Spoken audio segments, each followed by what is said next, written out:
আসসালামু আলাইকুম। Cardiac arrest হলে করণীয়। আপনার চোখের সামনে হঠাৎ করে কেউ অজ্ঞান হয়ে পড়ে গেলে এর কারণ হতে পারে কার্ডিয়াক অ্যারেস্ট বা অন্য কোনো অসুস্থতা।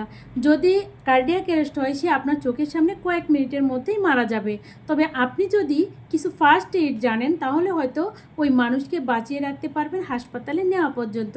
আমাদের হার্টে একটা ইলেকট্রিক্যাল সিস্টেম আছে, যার কারণে হার্ট সবসময় বিট করতে থাকে আর সারা শরীরে রক্ত পাম্প করতে থাকে। যখন ইলেকট্রিক্যাল সিস্টেমে কোনো গুরুতর সমস্যার ফলে হার্ট শরীরের রক্ত পাম্প করা বন্ধ করে দেয়, সেটাকে বলে কার্ডিয়াক অ্যারেস্ট। কার্ডিয়াক অ্যারেস্ট হওয়ার কমন কারণ হলো হার্ট অ্যাটাক, হার্টে বংশগত সমস্যা ইত্যাদি। ধরুন আপনার সামনে হঠাৎ অজ্ঞান হয়ে পড়ে গেছে আপনার কোনো কলিগ, সে বংশগতভাবে হার্টের একটা সমস্যা নিয়ে জন্মেছে, কিন্তু সে জানতো না কখনো কোনো সমস্যাও হয়নি। হঠাৎ করে আজকেই সেই বংশগত সমস্যার কারণে তার হার্টের ইলেকট্রিক্যাল সিস্টেমে গোলমাল তৈরি হলো, নানা জায়গায় ইলেকট্রিক্যাল সিস্টেম ফায়ার করছে, ফলে তার হার্ট স্বাভাবিকভাবে সংকোচন প্রসারণ না হয়ে এমন করে কাঁপছে বা কিলবিল করতে শুরু করেছে। এমন কাঁপলে তো হার্ট শরীরের রক্ত পাম্প করতে পারে না, ফলে ব্রেইনেও রক্ত যাচ্ছে না, শ্বাস প্রশ্বাস অস্বাভাবিক হয়ে এসেছে, রোগী অজ্ঞান হয়ে মাটিতে পড়ে গেছে।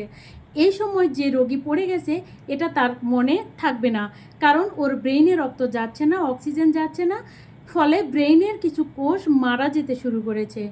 এই অবস্থায় আপনার কাজ শুরু। রোগীকে বাঁচানোর জন্য ওর হার্টের কাজটা আপনি নিজের হাতে তুলে নেবেন। রোগীর বুকে জোরে জোরে চাপ দিয়ে ব্রেইনে রক্ত চলাচল করাবেন, যাতে ওর ব্রেইন ভালো থাকে, অনেকখানি মরে না যায়। আপনি এই কাজটা করলে রোগীর বেঁচে যাওয়ার সম্ভাবনা বেড়ে যাবে 2 থেকে 3 গুণ।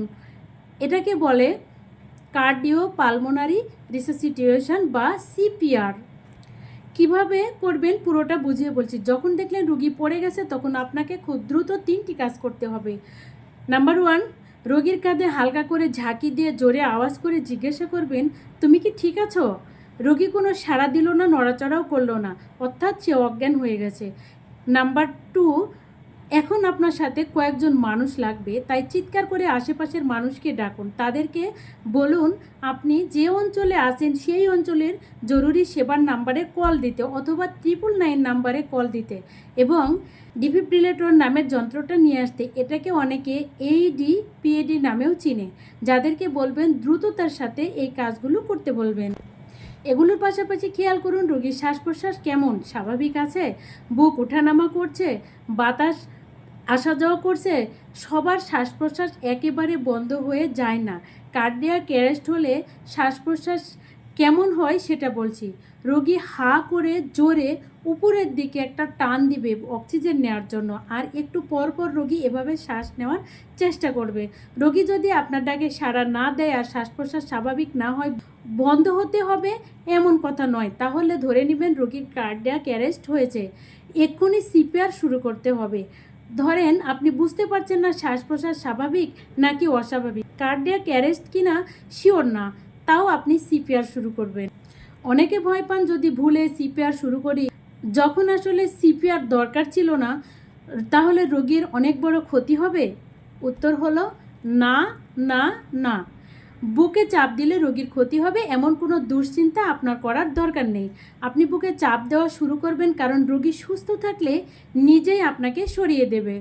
সব গাইডলাইনেই American heart association, British heart foundation, resuscitation council UK ক্ষতি বা দুশ্চিন্তা না করে সিপিআর দেওয়া শুরু করতে বলে। এখন বলবো সিপিআর দেওয়ার নিয়ম। রোগীর বুকের পাশে হাঁটু গেড়ে বসবেন, বুকের ঠিক মাঝখানে এক হাতের তালুর নিচের অংশ রাখবেন, আরেক হাতের তালু তার উপরে বসাবেন, তারপর আঙ্গুলগুলো একটার মধ্যে আরেকটা ঢুকাবেন, তারপর রোগীর বুকের উপর ঝুঁকে আসবেন, যাতে আপনার কাঁধ আর হাতের তালু একটা সোজা লাইন বরাবর থাকে। হাতটা এভাবে রাখলে আপনি ঠিকমতো চাপ দিতে পারবেন। তারপর রোগীর বুকে চাপ দিবেন, যাতে অন্তত 5 সেন্টিমিটার দেবে যায়।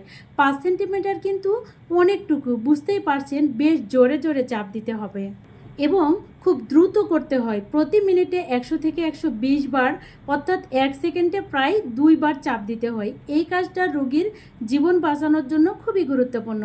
বুকে চাপ দিয়ে আপনি রোগীর হার্ট আর ব্রেইনে রক্ত পাঠাচ্ছেন।